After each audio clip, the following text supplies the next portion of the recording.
अकबर बिरबल कथा समुद्राचं लग्न. बिरबलाच्या हुशारी आणि चातुर्यामुळे बादशाह नेहमीच खुश असायचा. त्याचा बिरबलावर खूप जीव देखील होता. बिरबल बादशाहचा सर्वात आवडता होता. तरीही बादशाह तो बादशाहच. कधीकधी काही कारण नसताना तो कोणावरही रागवत असे. बादशाहच्या अशा रागापासून बिरबलाची देखील सुटका होत नव्हती. एकदा बादशाह बिरबलावर रागावला आणि बिरबल दरबार सोडून रागाने बादशाहच्या नगरीतून निघून गेला. बिरबल गेल्यावर पहिले काही दिवस बादशाहला काही वाटले नाही, पण नंतर मात्र बादशाहला करमेना. बिरबल नसल्यामुळे दरबारातील चातुर्य आणि हुशारी नाहीशी झाली होती. दरबारातील विनोदाचे वातावरण संपले होते. दरबाराला पूर्वीची स्थिती प्राप्त करून देण्यासाठी बिरबलला परत बोलावण्याशिवाय बादशाहकडे पर्याय नव्हता. पण बिरबलाला बनवणार कसे? कारण बिरबल गायब झाल्यापासून वेषांतर करून राहत होता. त्याचा शोध घेणे खूपच अवघड होतं.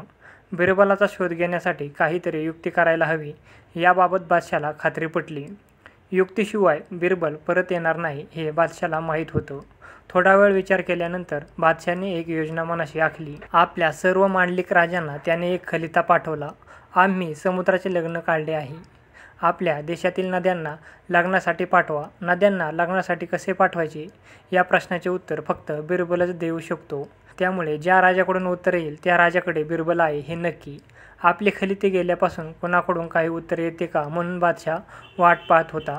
बरेच दिवस निघून गेले. समुद्राच्या लग्नाची ठरलेली वेळ जवळ येत होती, तरी एकही नदी लग्नासाठी आली नव्हती. आता काय करायचं या विचाराने बादशाह चिंतित झाला. बिरबलाचा शोध घेण्याचा आपला हा प्रयत्न वाया जाणार की काय याची बादशाहला काळजी वाटू लागली. बादशाह असा निराश झाला असतानाच एके दिवशी दरबारात निरोपाचा खलिता आला.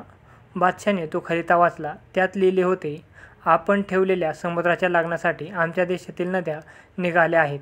वेशीवर त्यांच्या स्वागतासाठी आपल्या शहरातील विहिरींना पाठवा. विहिरी आल्या नाही तर नद्या वेशीवरून परत जातील. खलिता वाचल्याबरोबर बादशाह खुश झाला. अशी युक्ती फक्त बिरबलच करू शकतो याची खात्री असलेल्या बादशाहने लगेच त्या राजाकडे आपला दूत पाठवला आणि बिरबलाला सन्मानाने आपल्या दरबारात परत आणलं. नद्या आपला मार्ग सोडून जाऊ शकत नाहीत, पण त्यांना बोलवले असता न पाठविणे म्हणजे बादशाहच्या आज्ञेचा अनादर करणे. त्यामुळे बिरबलानेही इथे विहिरीला स्वागताला बोलवले आहे.